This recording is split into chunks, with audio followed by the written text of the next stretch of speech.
and then I'm going to switch to speaker mode. And Shankari, welcome, dear sister, dear soul sister. I'm going to ask that everybody else will mute themselves at this time. So let me tell you a little bit about our Shankari before we get started. I had the privilege of meeting this, I always like to think of her as a true female wizard. In 2003, I was in Laguna Beach studying with Doreen Virtue. Rondi was there with me, excuse me, and I met this incredible woman who, when I went back a month later to study as a medium, she and I were talking. I had purchased a few of her gems, which we're going to talk about. And I remember telling her that John was in East Timor and that I would be having a family reunion in Hawaii with him. And Shankari was, oh, but I have a sacred space in Bali. Why don't you come visit us there? That was the beginning of my journey. When we got to Bali, that was March 2003. John and I met in Bali in May 2003. And I had the divine privilege of spending and hanging out in Shankari's mosaic palace. And she was writing this book. She was just finishing it up. Shankari the Alchemist, True Tales from a Red Truck with the Cat in the Glove Box. Now, you know that's going to be an interesting read. There's a couple of things that I would like to to read from here before we get started, so you understand why I'm so in love with this woman. She's talking to somebody in the book, and they're talking about elementals. And she's saying, I'm saying you have nothing to fear from them. However, be aware. The real danger is in the third dimension, because no one out there wants you to have access to all of us who are. The truth is, other life forms coexisting on Earth at different frequencies evolve through service to humans. Everybody, let's give a warm welcome to our sacred Shankari. Welcome, Shankari. Thank you very much. Can you hear me? Yes, I can see you. I'm just going to put you in speaker mode here so I can just see you right now. There you are, you lovely woman. So Shankari. Can you hear me? Yes, we can hear you very well, sister. It's Excellent. lovely to see you. So Shankari, we have people from the States, we have people from Bali here, we have people from all over Canada. So a warm welcome. So Shankari, can you explain to us your own story? I know originally you're from Australia and you moved to Bali I think in the early 70s. We'd like to hear about your children. What enticed you to make your sacred gems? I remember I still have this first one that I purchased from you, Shankari, all those years ago. And I tell everyone the same story. As soon as I put on one of your sacred gems, and I can physically hear click, click, click, click. So can you tell us a little bit about you and your gems and just your whole creative passion? Oh my goodness, it's a very big story to put into a few minutes. Just a wee bit, my love. Oh, I love that laugh.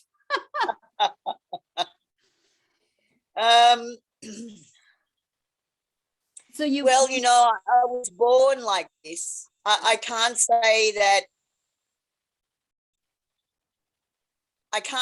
it was some magical moment that occurred that made me who I am. I was really born with many gifts from spirit, and two of those right away were that my parents completely ignored me. And so as a result, I did get to evolve on my own terms. And a lot of that was in the Australian bush. And so I really began at a very early age listening to the invisible and experiencing the elementals and nature. I'm 71 years old now. I have 5 children and 15 grandchildren. So I'm not being any kind of slacker. I I love that. And I've traveled all over the world, around and around. And as I said in that book, the greatest challenge we all face is not really from anything from the world of the invisible. It's from that other world that we allow into our space. And that sometimes, well, one of my teachers told me something that took me a while to fully digest. And that is that nobody can ever abandon or abuse you but yourself. And that's a universal law, and it applies everywhere, all the time, to everyone, no matter what is happening. Because we are infinite, immortal beings of light, having a human experience, what's happening right now is just one chapter in a very, very big book. Yes. Came before or what might come in the future. So there's absolutely, we have no right or reason to make any kind of judgment on anyone else's activity. Our first priority is to take care of ourselves, to make sure that we are not a burden to others, that we become the greatest gift we can be to the rest of the world. That's kind of my philosophy. Yes, and Shankari, the mosaics, I was saying to someone the other day that as soon as you step out of a vehicle to your place, the mosaics start right in the driveway and they're throughout your whole home. And when I look at it, it's very symbolic of what you do in your life. You just take something that's broken and make something extraordinary out of it. So it isn't That's that right. you talk about it, you live it in every detail of your life. That's true. That is true. So can you tell and us? I believe that staying creative and being a powerful creative force in your own life is really such a gift to the world and to yourself. So how did you start making your talisman of power? How did you, if you could tell us a little bit about how you got started and what attracted you to gems so deeply? I mean, there's such an affiliation to the energy of these gems in the earth and your soul is how I'm interpreting it. And then when you're making and morphing something, it's like every soul that's actually going to put this on feels it. So can you tell us a little bit about how you started that? Well, that was absolutely a clear instruction from Spirit. I was in Australia with 4 children. And I always felt like a completely incompetent parent. So I was the incompetent parent of 4. I didn't know I was coming to Indonesia to become the incompetent parent of 5. However, I was living in Australia and really I'd created my dream like the book describes at the beginning. I'd created what other people would consider the ultimate outcome, even though I came from difficult circumstances. And then I realized that I had to just leave everything behind and start something new if I was really going to grow. Because living in the perfect house in the perfect place is just ultimately not a plan to grow. It's kind of what you're supposed to do at the very end, not at the beginning. Right. And so I really had very, very clear instruction from Spirit that I was to go to Bali and make weapons of light for the upcoming new age light workers. And in that time, which was 1987, the harmonic convergence. Yes, the harmonic conversion. Mm-hmm. The light workers of the world didn't really exist yet. There was no term for it. There was no new culture just yet. And I assume I was one of many people that spirit was activating in order to commence the process. And, you know, I can't say that I believed a word they were saying. And I was not in agreement, not immediately, not at all. I didn't really want to go to Bali. I thought of Bali as a place that was full of rabid dogs and beggars and drunken Australians on pub crawls doing cheap holidays. Nothing about Bali attracted me in my mind. So I really did need to be convinced. And so they sent me a number of visions and activations that made it very, very clear that I really had to do that. One of them was I was hanging out the washing in Australia. And so hanging out the washing in Australia, I'm really just kind of spacing out, you know, my mind is in alpha probably. And suddenly they've taken me on a journey and I'm flying through the air and landing in the middle of the ocean.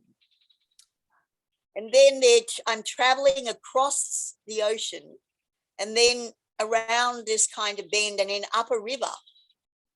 It looked like a river. And then there was this big grass hut. And it was all lit up like it was sunset. And I interpreted that as being, oh, well, I guess that's what I've got to go and find. I guess that's what I've got to go and find. Answered the call. It's a moment in time. And of course, it's quickly removed because you've got to cook dinner for the children and do the washing again and clean the floor and do all the domestic stuff that makes up life. So it would have been at least 18 months later. I had moved to Bali. I had finally found where I did want to be.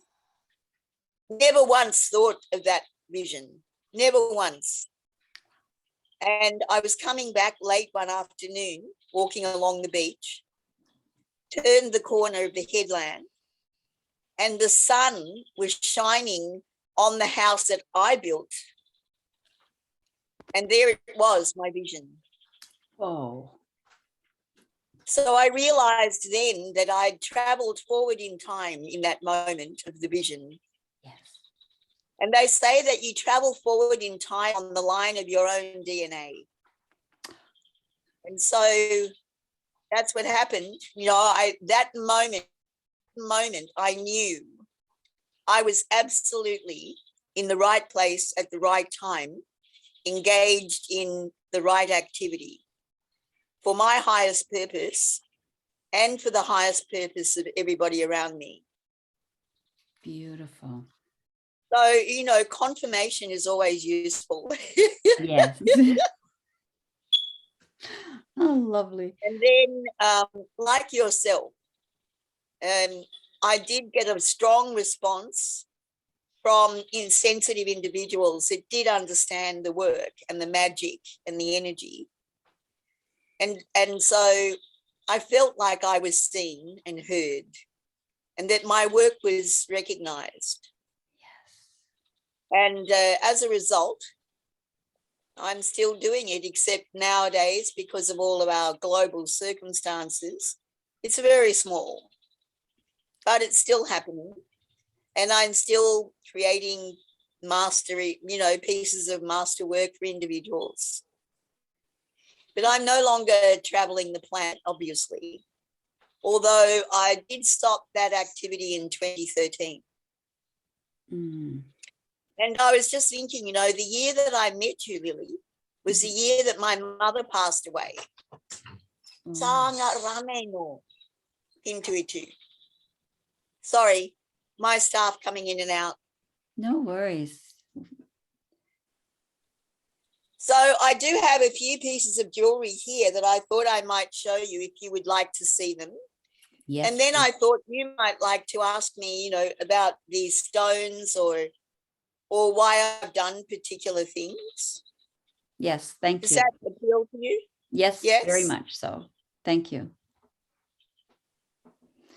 And Shankari, afterwards, when we're finished this, the one thing I would really like at some point is for you to explain something that one of your teachings that I have taught is one of the biggest profound lessons for myself that you gave me was when you said to me, well, you were writing that book and you were finishing up the chapter and we're sitting there and you said, you know, as long as you're in spiritual debt, you'll always be in financial debt. And I never forgot that. And spiritual debt being resentments, jealousy, etc. But I'd like for you, if we have time today, to expand more on that, because for me, you were the greatest teacher of that lesson. So please show us what you have in your gems. So, the lighting, of course, is not the best because I'm not really set up for this kind of thing. No, but you know, the thing is what entices you to fill that with so much energy, and what does that energy mean to you and then to others that are blessed enough to have some of these pieces? There you go. That's gorgeous. So there's amethyst and there's blue turquoise.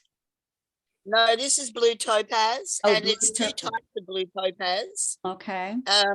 London blue and sky blue.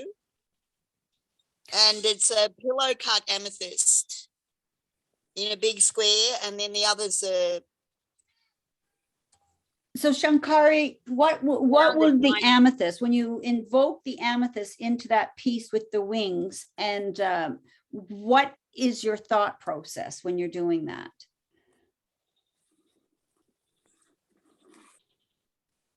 So amethyst is the stone of femininity, the goddess, the great mother, and creativity and spiritual strength, which is, I think, why of all the stones, it's probably the most popular. The color's purple, but you know, it comes in many different variations: purple, mauve, lilac. It can be very pale, it can be quite dark. And so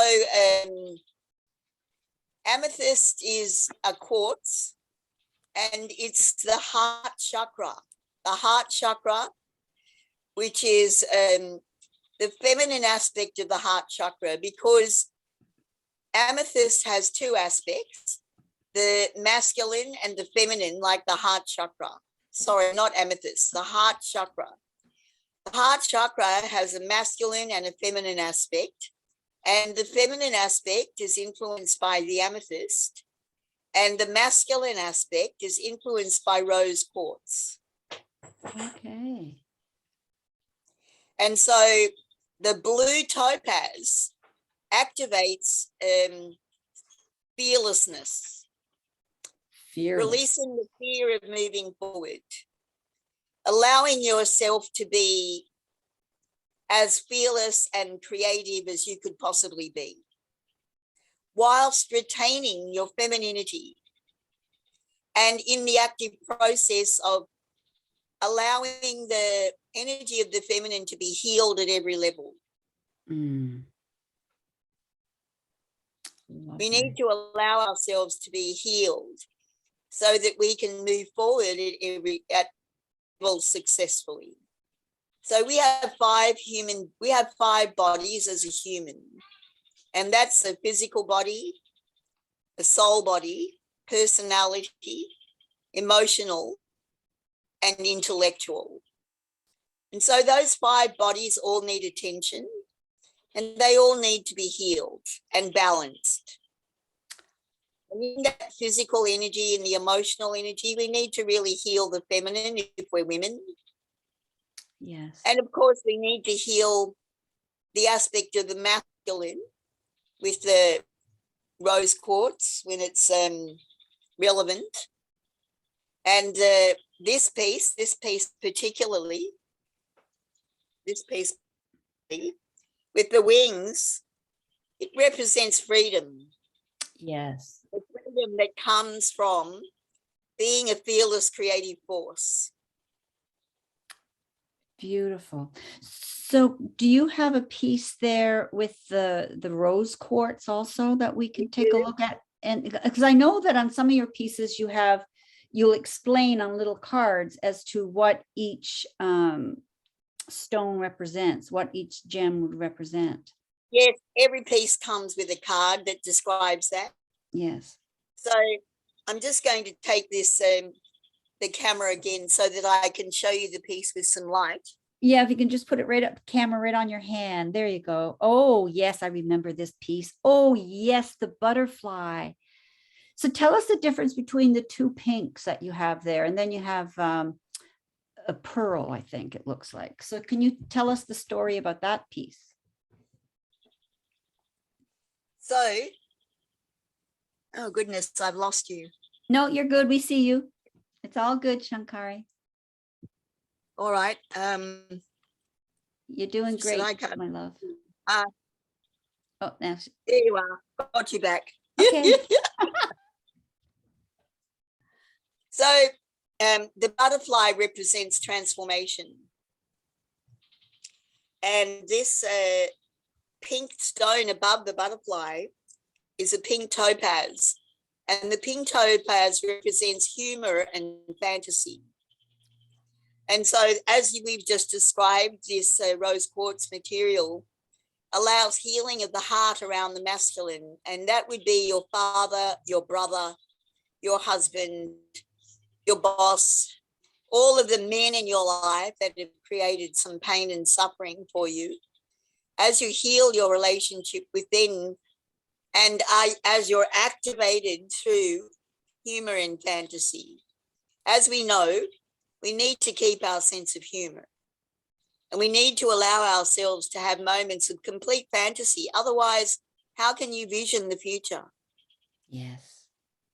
How can you create marvelous, miraculous activations if you're not allowing yourself fantasy? I always remember the word imagination. Mage.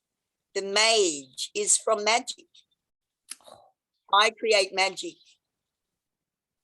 Your imagination is your tool for magic. And what is magic? Magic is knowing what's required to create what's desired. It's very simple. It's not all that hoo-ha on television or Hollywood. All that dark stuff was created after the Inquisition and as a response to all the cruelty. It was nothing to do with magic.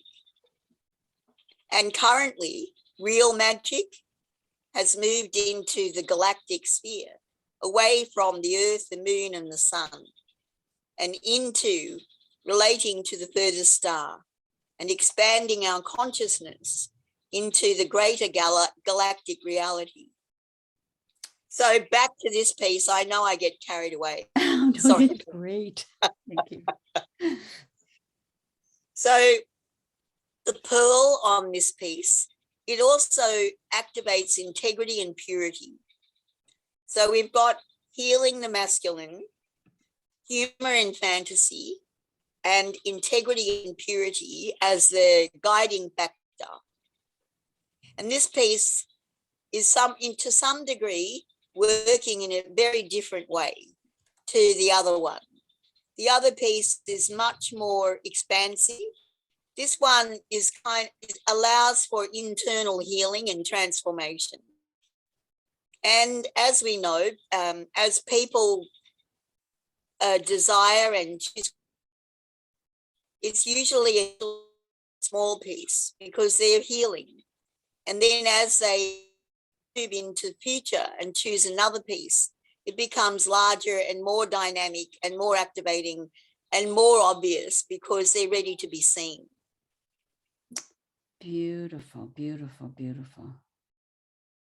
I'm really anxious in a few moments for the question and answer period because I'm sure people will have a lot of questions. Actually, okay. I think, are we okay to move into the question and answer now, Shankari? Because you left us on such a deep positive. Now, I just want to make sure, Louise, if you can hear me, I need you to turn off your camera, love.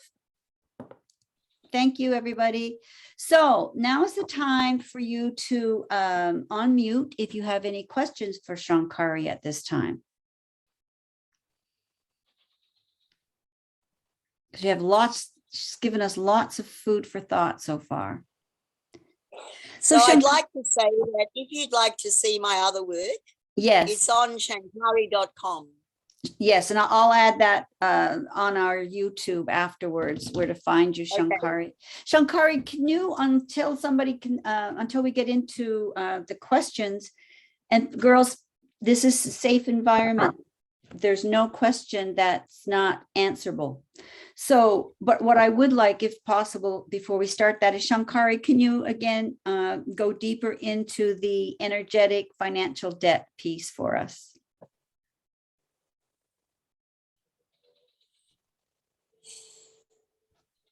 What does energetic debt look like?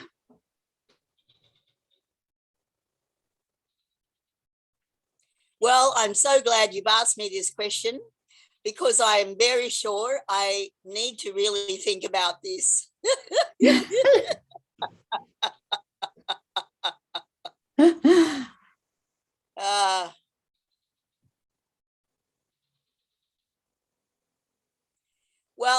We are vibrational beings.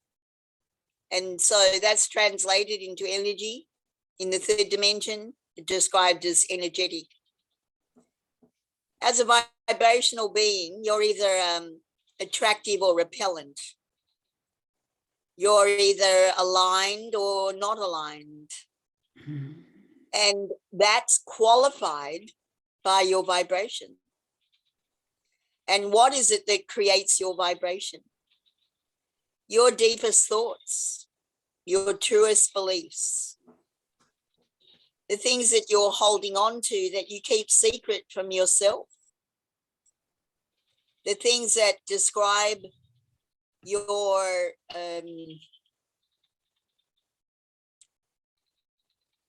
the places where you no longer love yourself, or you feel unloved, where you feel judgment, regret, resentment. These things all create ripples. And then instead of being a very powerful positive force to attract what you need, instead you start to become a negative force. And as those positive things come towards you, repel them. You know, there's a saying that says luck is when preparation meets opportunity. Yes. And the greatest preparation you can do is forgive everybody you know, including yourself. Yes. And I truly, absolutely understand that that is a really, really difficult thing to do. As humans, in our egos, we're absolutely certain about what's wrong, and we continually want to be right about what's wrong. However, in the greater scheme of things, none of that really means anything. Beautiful. You know, Shankari, the impact that you've had on my life, in fact, mostly everybody that's here today, I mean, the toners have had such an impact, Rondi, you know, those moment in time, that those tipping points. But I thought about you so many times about this whole energetic and emotional financial debt, because I had that incident where when the first year I opened the store, our numbers for a little town here in Almont skyrocketed. I was selling the Goddess on the Go, as you remember. And that first year was unbelievable what we did. As soon as my mom became sick and our daughter passed away and dad had his stroke, it was fascinating to me to watch that total drop. I was in pain, and it did show in the bank account. It fascinated me, you know, that. And the other thing that I recognized was just recently, and thought about you again, was I put on and some of you heard this story, so bear with me. But 3 weeks ago, I put on a pair of turquoise boots that I almost gave away, but for some reason I kept. And when I put them on for the first time in, I think it was 7 years, I thought, oh, I'm back again. Because what I recognized I did, and I think you can relate to this, is while I was in deep grief, I had a terrible time containing beauty. I gave away the store. I gave away most of my clothes, almost all of my furniture. downsized to a house, a little place I'm not happy about, I could not contain it. I didn't recognize it when I was in it for those 10 years, but I clicked when I put on those crazy boots. And I'm so grateful I kept them, because it allowed me to recognize again that energetic debt. Well, it's because of the unworthiness, feeling unworthy. Yes, my daughter passed. I was like my motherhood was questioned, and I didn't recognize it from the ego prospect. I didn't see it that way, that I didn't feel worthy to contain anything of beauty. And Melanie was full of beauty. And of course, when she left, we're not aware we're doing that at the time, are we? It's like gossip. Anytime we gossip, and that's why I preach and preach and preach, it destroys the fiber of the soul of that individual we're talking about. Plus, it puts us into energetic debt deeper. And then it's going to show up in quote unquote the bank account. For me, I can't separate the two. They're one and the same. They are. Because there's nothing that's not a representative of everything else. You know, it's about fractals. Everything is a fractal of everything else. Can you explain that? The fraction. So a fractal, yes. If you look it up, you can Google it. Yeah. A fractal is like the pattern that describes what's going on. Okay. And then as you carry that vibrational field, and this is true in a forest, it's true in nature at every level. Can you still see me? Yes. Somebody came in at the last minute, so I'm sorry. Yes, Shankari, we No problem. can see you. Thank you. That's okay. So in a forest, they've discovered that within a certain area, there'll be so many of a certain tree, so much distance apart, so many of a certain bush, so much of this and that. And then it will be repeated in the next section, and the next section, and the next section. Oh, yes. The strands. Yes, yes, yes. And so this is the same where the microcosm and the macrocosm are a reflection of each other. Thank you. So in the microcosm, you have created the prototype, the pattern, the fractal that describes what you're instructing to occur, and then it's amplified out, and it's influencing everything. It's like I remember every time I employed a new person, when I first opened my retreat center, I would invite them to come and work in the garden for half a day, and I would watch them. And everything that they did in that half a day, I understood would actually reflect on their attitude towards everything else they ever did the whole time they worked for me. Mm. And so I could really read how, which ones were going to be creative, inventive, caring, loving, which ones were not really going to care much. They were going to make excuses, or they were going to ignore things. So this is like acting, observing somebody, observing many individuals as they come into the identical situation and how they respond to it. And that response describes their response to everything. Yes. But in a very small and neutral place. So, I always say that art's like that. Art is not what you do, but how you do it. As an artist, you will approach cleaning the floor as a work of art. Yes. If that's what you... It's the spirit of whatever it is we're doing, whether it's brushing our teeth, doing the dishes, or creating something magnificent as one of your pieces. It's being in that moment of co-creating with the universe and being awake to it, being conscious and awake to it. Yes? Yes. but we do things so on a subconscious level. Even little things like showing up to a regular meeting. There are those that are constantly there on time. And then there's the scatter few, and they're always the same, that will be come in and dribble drabble later. And you'll watch them every month. It's the same people, the same time. So it's just very interesting how, like you say, when you observe that for the first half hour, I can observe it. We can observe it within ourselves and others. And I love that when you're hiring somebody, observe them for that first half hour. What mask are they wearing? What mask are they wearing? This is where everything matters. Yes. As you become less connected to the cosmos, you think anything's okay. Oh, I can get away with that. Nobody will notice or care. And what I've noticed most is that the people who don't, I've actually had an experience recently where a couple of individuals made agreements to meet me and then didn't show up or send a message. And after some inquiry, I discovered they felt they were of so little consequence. Yes. Their absence didn't matter. Exactly. Nothing to do with me.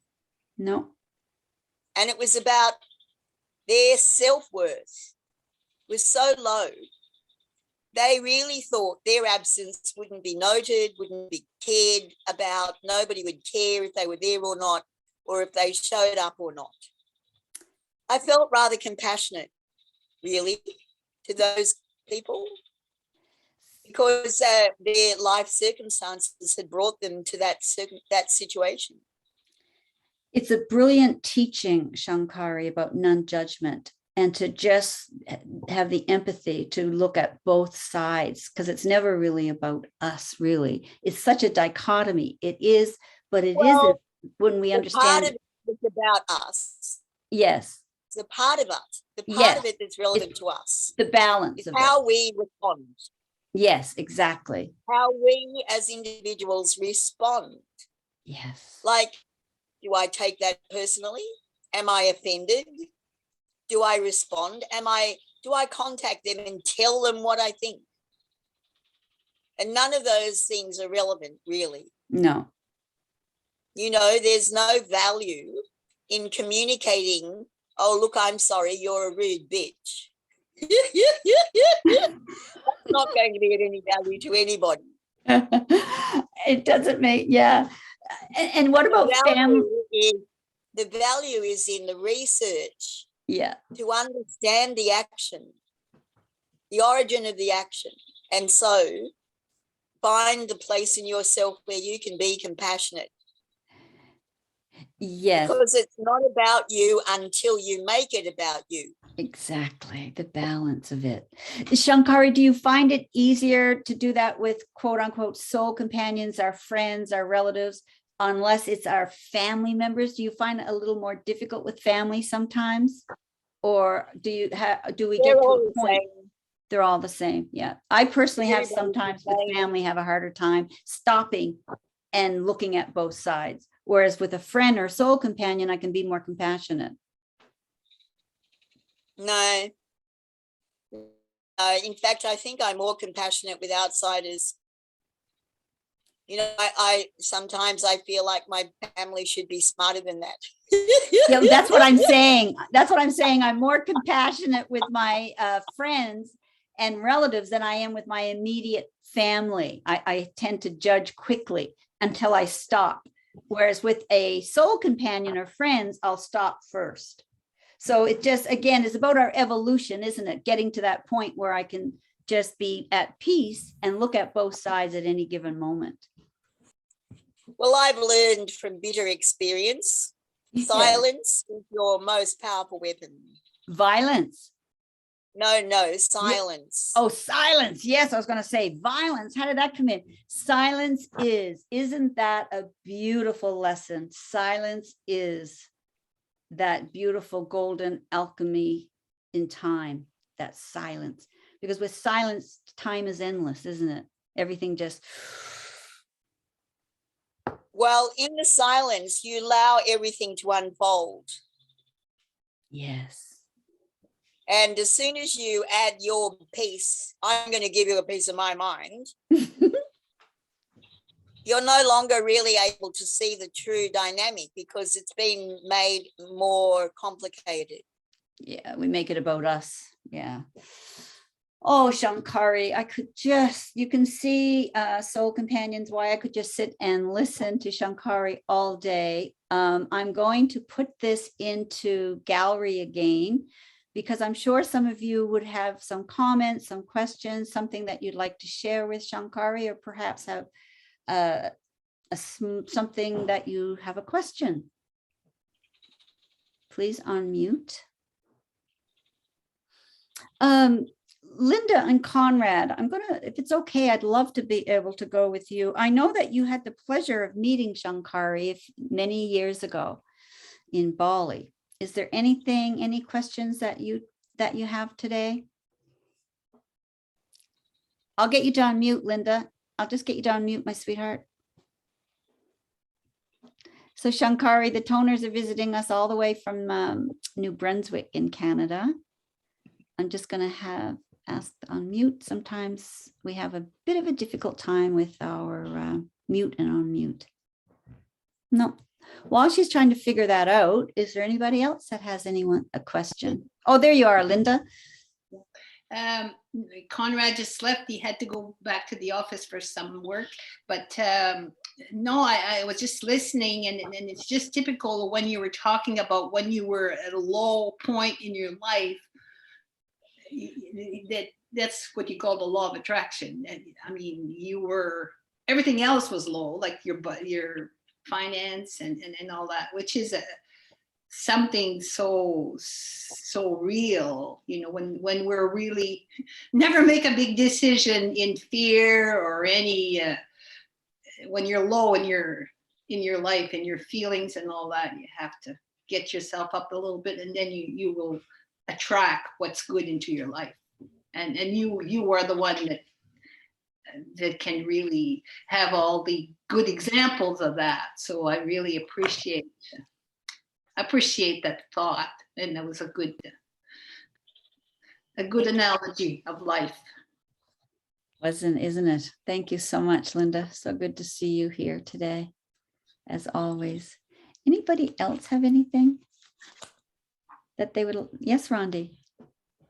Shankari, what would you create for in your gems for forgiveness for self and others?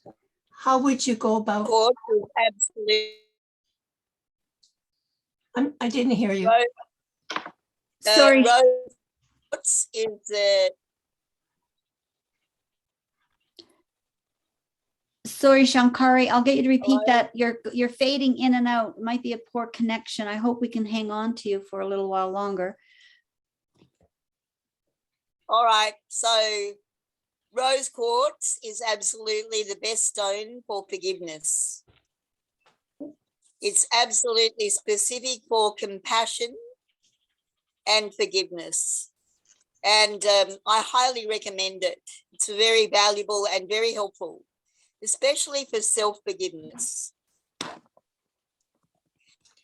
If it was combined with pearls, then it would add that vibrational field of integrity and purity, which allows you to experience that forgiveness and still experience strength. Sounds beautiful.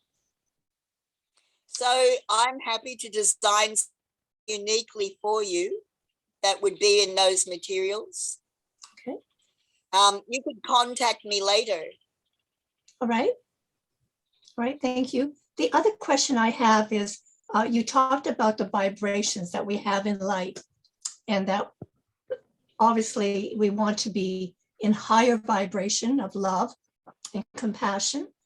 But if you find yourself not quite there, do you have some tips on how you can raise your vibrational level to get to that higher level? Yes, I really, really believe that the most powerful thing you can do is breathe. Breathe consciously, breathe deeply, and say nothing. Silence. Silence is beautiful. You know, like, it's like I remember once one of my teachers said to me, why don't you just spend a whole day without an opinion? I love it. Have you ever tried that? Oh, there's a It is challenge. so hard. We'll have to do that one. That's a good Easter challenge. Rise again above our judgments. Yeah. Rise up. Well, even an opinion to some degree is a judgment. You know, Yeah. like, why not kind of look to be neutral and see what's coming and not to influence in any way? And I must say, we are living through the most difficult times. Great. And so I can only assume that you are all very powerful beings because you're on such a dedicated path, such a difficult time. Mm. And I really, really respect you and take my hat off to you all. And good job, Lily.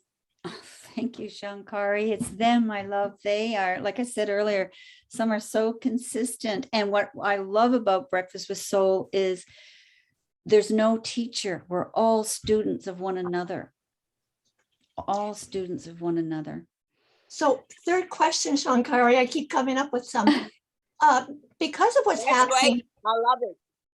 what's happening in the Ukraine, I find that when I'm listening to the news, because I do want to know what's going on in the world, my heart takes a real dip when I see what's happening.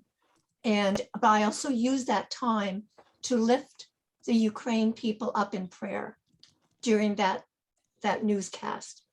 Is there anything else that we as individuals can be doing besides prayer? So I can tell you the most important thing you can do today is turn the news off. Just turn it off completely because none of it's true. So I don't know exactly what's happening there. I certainly know there are many, many people suffering. That's for sure. But I do know that really the whole planet's under siege. And mainstream media is one of the soldiers in the purpose. And part of its purpose is to bring your vibration down. Even to where you're seeing those Ukrainians as victims rather than individuals that have place and time to have that karmic experience. So turn the news off. And I completely understand because I've had to go through this myself. Turn it all off and understand that everything's unfolding in divine order for the greater good of all humanity. And yes, pray for everybody. Pray for everybody. Pray for the upliftment of the planet. Pray for yourself. Pray for everybody you know. Pray for the truth, that one day it might be told. Big story and it's telling you. Mm. And I'm not going to go into it because I really don't want to participate. For some reason, God always sends me the truth of what's happening and then he tells me just be quiet because nobody will care or believe you and just let it go. Pray for everybody, especially yourself. Let your vibration get higher because that's your gift to the planet. The purpose of mainstream media is to make everybody drop in suffering and frustration and to feel powerless and all of that stuff that you feel when you listen. And the bottom line is our greatest power is to introduce our positive vibration onto the planet. I love that. Mm. And Shankari, thank you for that message because we had another lady here, Davika, who was our guest for December, and she wrote a book called Out of the Ashes of War. A lovely woman, lives outside of Montreal. And she gave me the same message last week when her and I were talking back and forth, is do what you can, but then shut it down. shut it down. It's not that we're not caring, it's just that we have to look after ourselves in order to really pray authentically. I mean, how can we pray authentically? And I was talking to someone yesterday, so for me anyway, some of my prayers will be helping others that are actually dying and helping them with the soul of not being in fear of that actual moment. So there's all kinds of things that we can do without having to worry about it, you know? So thank you for that wise nugget of wisdom today. Lynn, I think you have a question. Yeah, I just wanted to ask her about like stones, and when you're trying to sell your house, sell property in order to attract the people in, what particular stones should be more like exposed in your house, or to make sure you have them? Great question. And I'm sorry, can you just make the question a little clearer? Okay, in attempting to sell one's house, what gemstones in particular would help raise the vibration in order for the property to sell? You mean to attract buyers? To attract the buyers, yeah. Amethyst, I would think. Yes, however, more important than that is, have you done some kind of ceremony to completely release it from yourself? Because that's really what's holding it up. Okay, okay. You need to like imagine cutting the cord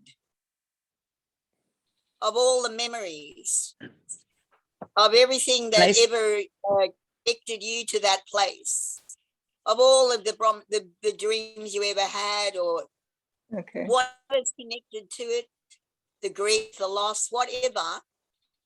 You need to let that be released so that it becomes free. Stones will only magnify what's already there. And if you haven't emotionally released it and karmically released it, then they can't do a lot for you. Mm-hmm. You understand? Like yes, that makes sense. Yes. Yes. So I would suggest that you do a ceremony where you actually even get a piece of rope, and on one side you put something that symbolically represents the building or the property, and that you get a giant set of scissors or a knife, and within the, call in the angels, ask for the sacred space to do this work in, and then make a prayer where you're releasing everything that connects you to that property, and then cut the cord. Okay. And I think you'll find almost immediately it'll be free and you'll have a buyer. Thank you. Thank you, Shankari. Yes. Can I say Madonna. something to that? Yeah. I'm just, Rope after. I get a little confused with the words, but everything, Shankara, that you're saying is just resonating with me. And I sold my house last year, and I love my house. My children were raised there. I love this. The energy of this house was great. But what I did, without even really realizing it, was I went through every room after I had it ready, and I thanked the room, and I went through the memories I had that were so good. And I asked for forgiveness for the ones that weren't so good. But I had so much gratitude for this house. And I almost felt guilty selling the house. So I was really connecting with this house, saying goodbye to it. And that I knew this is going to be hard, but it was what I needed to do. And the first person who came into the house bought it. And I had asked the house too, like, please bring the right person who's going to love this house like I do. And the buyer actually stopped by a month later with this beautiful card, thanking me for accepting their offer. I didn't bother going into a bidding war or anything. I just knew this was the one. And it's such a beautiful experience when you trust yourself and your energy and spirit and know you're selling your property for all the right reasons and you're ready to let go and move on. So I'm Exactly. excited for you, but I actually experienced that without even knowing it until you said it. Thank you. Well, you're a natural magician. Yes. And she is too. Thank you for that. I've been, when you're asking everybody what they're doing over the weekend and all that kind of stuff, I was sitting here thinking, I have nothing. I'm just going to be me. all my kids are away. I'm going to enjoy the elements. Nothing really going on, just being happy. That's And a I lot think going on. That's the best going from on. this meeting Yeah. has made me realize that's okay. That's okay Yeah. just to be Absolutely. happy. Absolutely. Okay. Brilliant, Madonna. Thank you for sharing that. And again, thank you, Lynn, for your question. Anybody else? Rondi, I'm Oh, just I yes. have a follow-up to Lynn's question. Yeah. Shankari, what do you do when you have a spouse who's not on the same vibrational level as you for what you want to accomplish? 100%. What's the answer?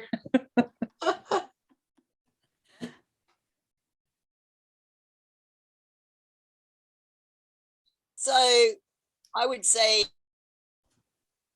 love them unconditionally.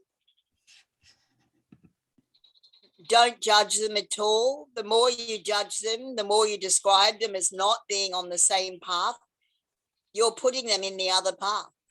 Yes. Don't judge, let go, never comment. Smarter than them, of course, because you're on your journey and you must choose yourself, but it must never be in opposition. It must be as a kind of co-creation, since you made that choice for that partner. So no doubt you have karma, and no doubt they have something they really provide for you that's valuable. Otherwise, you wouldn't still be there.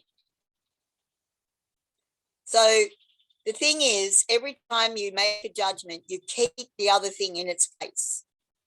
If you really want evolution for your partner, you must stop all judgment on them and allow them to unfold at their rate. And maybe that'll be in the next life, who knows? But you just let it go, because you don't want to ever be in opposition in the third dimension, because that's how you sustain some, the whole business about, for instance, war. You don't want to be against war, because by being against war, you're sustaining it. You want to be neutral. In that place of neutrality, you give war an opportunity to change. That's powerful. Right there. That's why, really, the most powerful decisions you can make and the journey you can take in your life that has the most power of all is to live with non-judgment, make no judgments, because in that journey of non-judgment, you create a clear path. And to be fearless, to have no fear and no judgment, is to live in bliss. Mm. Really that simple. And everything's made so complicated. Beautiful, There's Shankari. universal law. Everything you judge, you become, and everything you fear, you create. So by living with non-judgment and fear, you're living the path, the absolute path.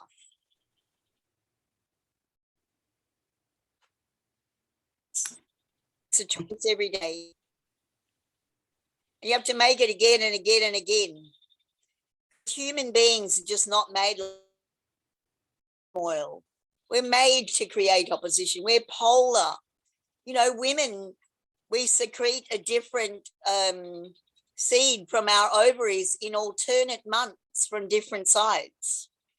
Our gonadotrophic center is designed to be polarized. Human beings, we live in a polarized world, light and dark, up and down, hot and cold. Mm. To choose that neutral path is to choose the path of the divine.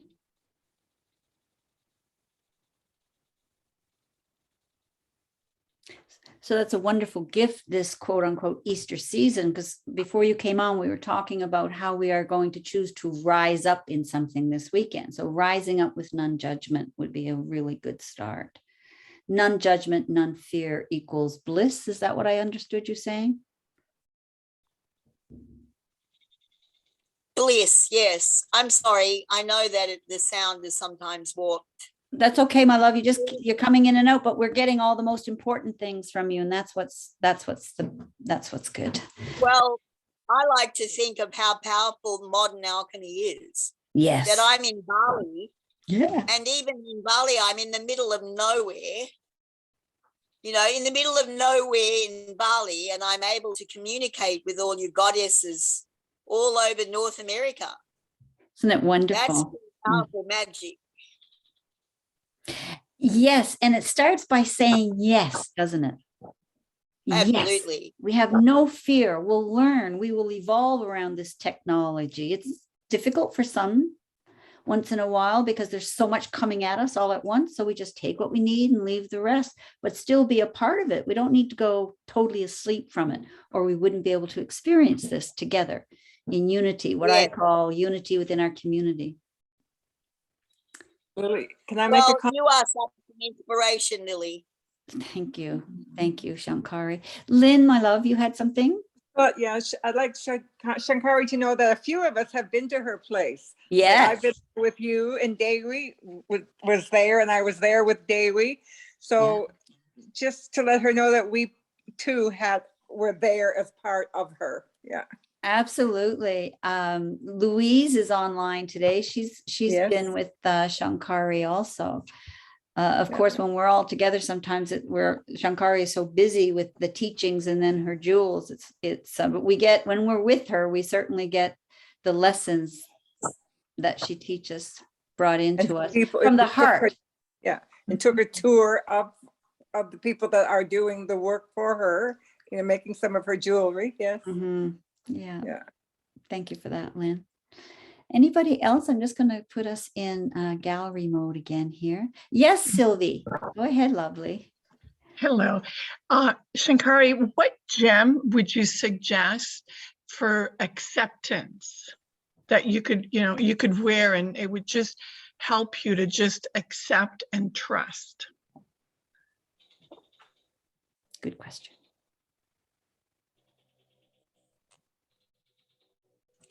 I would suggest a peridot. You know, that's a pale green stone. Okay. Are you familiar with that stone? I'm not.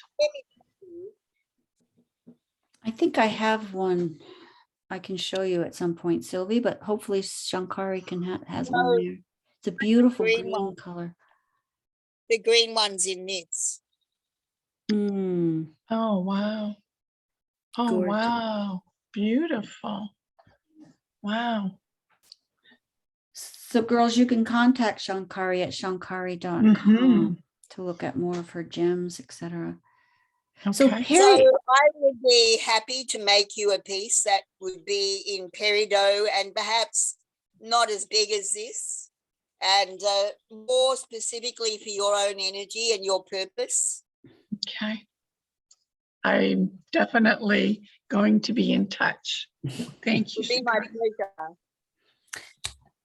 Not to How can I come and visit? Yes, Vicki. 2024. You're going to be on that list. We're going to do a big trip together. Yes, and I'll be waiting for you, beautiful girls. we will. They have to wait that long? I'm going back in November on my own, so you can come with me then. But as a group, I'm going to be taking a group in 24. This year, I want to do the Newfoundland as a group. And then 23, energetically, based on what I'm looking at, alignment with the stars, planets, I really am not interested in taking people halfway around the world until 24. To be accountable, responsible for them. But when I go this November, you want to jump on, you're welcome to come. I just won't be accountable, responsible for you. We'll be accountable, responsible for each other. We can do that. Anything else before we let this gorgeous goddess leave us today? Anything else that's coming up for someone? Anyone? Any messages, Shankari, like a deep message that you'd like for us to carry within us right now? I truly believe the most very important thing to do, considering everything has occurred, is to have fun. Yes. Find what it is Find what it is in your life that makes you happy, that heals your heart, that gives you the opportunity to have a laugh. I'm going to run some workshops myself in the near future, and they're going to be bohemian artist holidays for older women. Oh, yeah. And I want women to come together and do creative things and swim and walk on the beach and laugh at each other, laugh at the day, and just let everything go. We've lived for so long under such a sense of restriction, and everything's been reversing in so many ways. I really think laughter and creative activity, healing the body through the simple things, allowing yourself to be living in truth, your truth, not someone else's. To learn to give up fear, take a chance on yourself. Live in joy. Take a chance. Living in joy would be your greatest response to everything that's happened. Powerful. I'm a very rebellious being, and I really think that's it. To be joyful, to be able to sing and dance and to be joyful under we've been locked down in Bali for 2 years. Everybody has been suffering so much. My heart goes out to everyone. I pray every day for the world, but specifically for the world of Bali, because the Balinese people are just so beautiful and they're so devotional, and they've really been put through recently. So many of the healers have passed away. And the only thing we can do in response to that is not create more sadness, more judgment. What we have to do is bring up our level of joy. You owe it to yourself. I owe it to myself. We owe it to the world. Live in joy. Shankari, what a powerful message. The antidote is love, is joy. The antidote to what's going on right now within us, our communities, and on the world stage is rebel with joy. Yes. Empowering my sacred goddess friend. Whoa.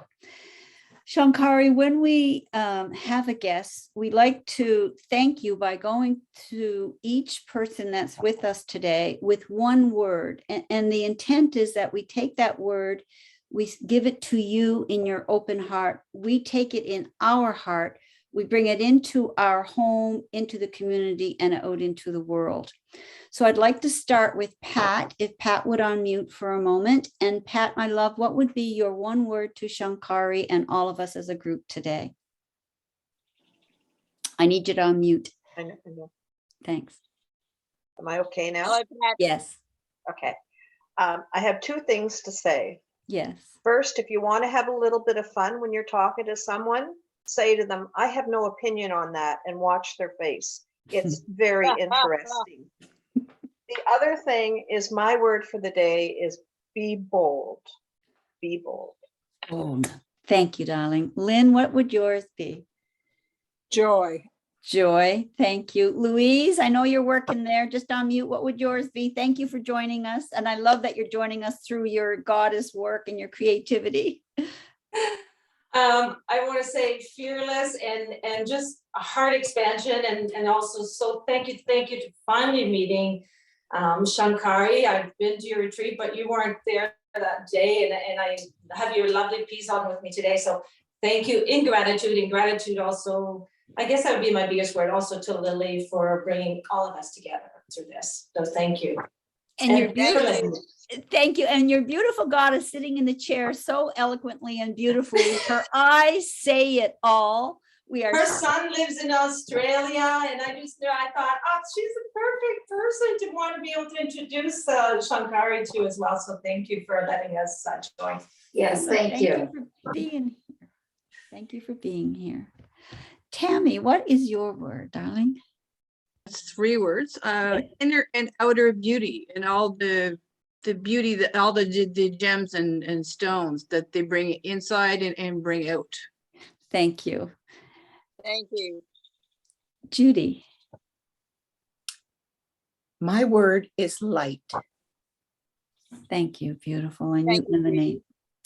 You emanate that so beautifully. Vicky. I'm going to follow Lynn and double down on joy. Yeah. Thank you, All right. Rondi. Passion. Thank Ah, you. wonderful. You're so Thank you. passionate. Shankari, you are infectious. Thank you for your passion. Thank you. Madonna.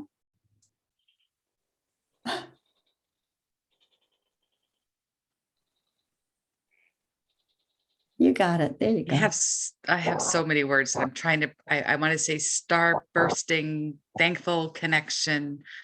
I love infectious. I'm just so full of gratitude and love and joy right now. Thank you. Thank you, my Thank love. you. Thank you. Thank you.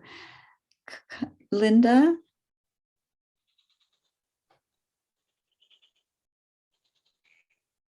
Can you hear me now? We can.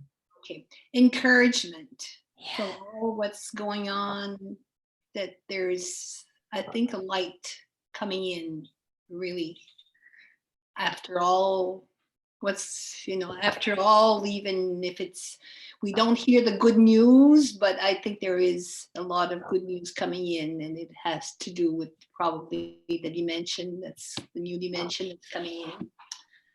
So Beautiful.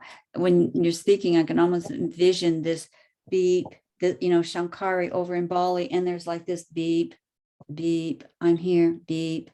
She's always consistent with her message. She's always living in love and joy, and it's beep. Beautiful image, actually. Alexandria, if you're not too shy, I know you're new to us, my love, but you're safe here. So do you have a word you'd like to offer up to Shankari in the group today? You can just unmute.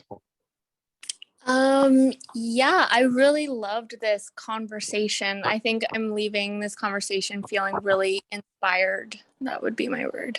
Beautiful. Thank you. And we hope to see you Wonderful. again, sweetheart. We hope to see Thanks. you again. Sylvie. Mine is authentic beauty. Authentic Thank beauty. you. Yes, beautiful. Just illuminating beauty. Yeah. Thank you. Sylvie Boucher, can you unmute, my sweetheart? I know that there was some movement there, so I had asked you to on with your video, but there you go. Do you have something? Thank you, Lily. Yes. Thank you, Lily. I was taking jewel. We all jewel in our own way. Absolutely. That's beautiful, Sylvie. Thank you. Wow. Thank you. Dewi.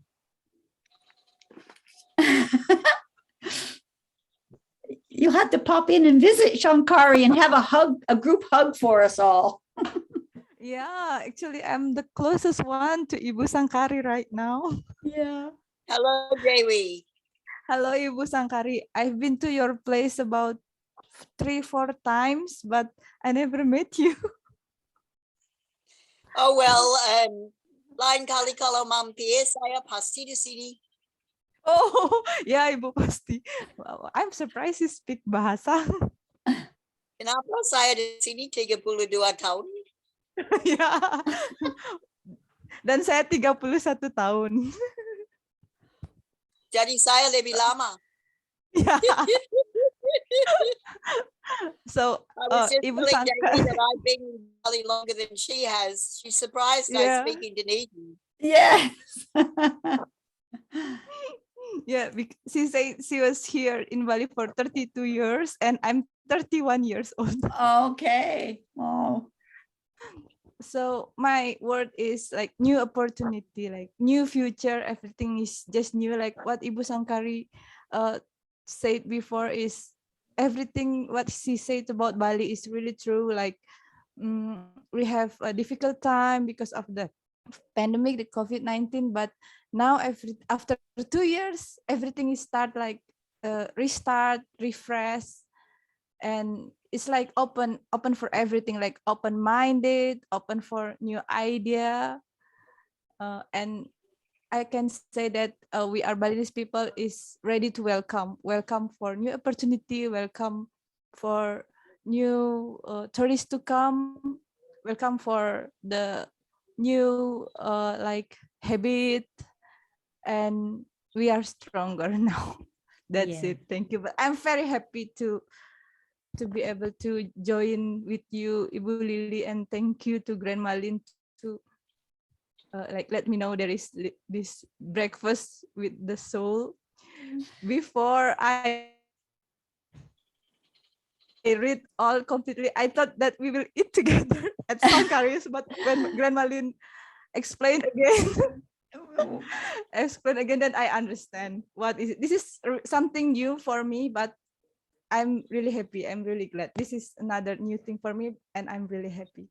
Well, we're happy you're here, Dewi, and we meet. The breakfast with soul really is energetic. We are breaking bread together, aren't we? We're all breaking bread together energetically. And another gal that comes on from Bali once in a while with us is Sula.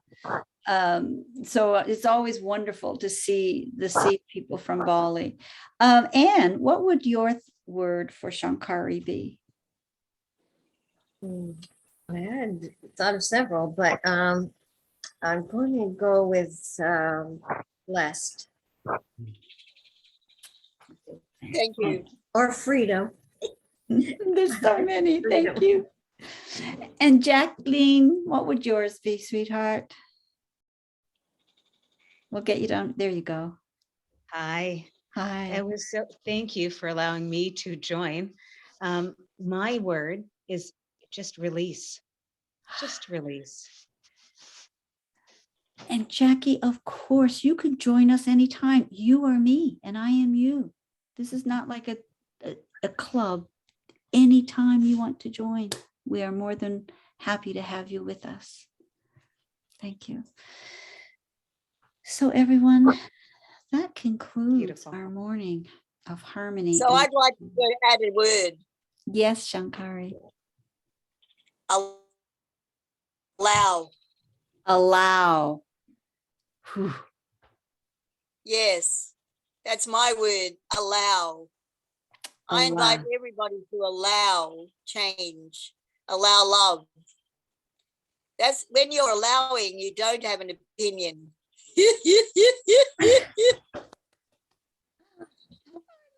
Laugh. Right? I want to bottle it.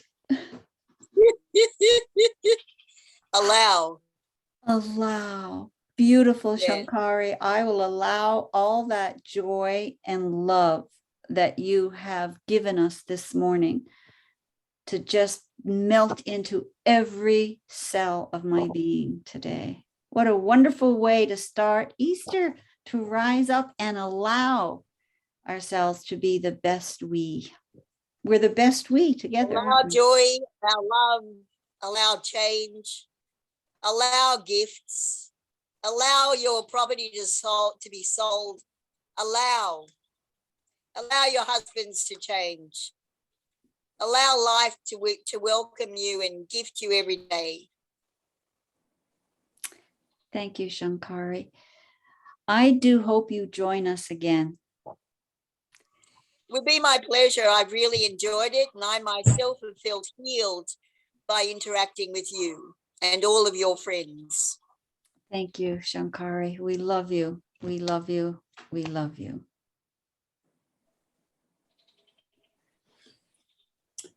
So, my darlings, that concludes our morning. I will, on our Breakfast with Soul, I will put Shankari's website, and please feel free to contact her now that you are intimately know her.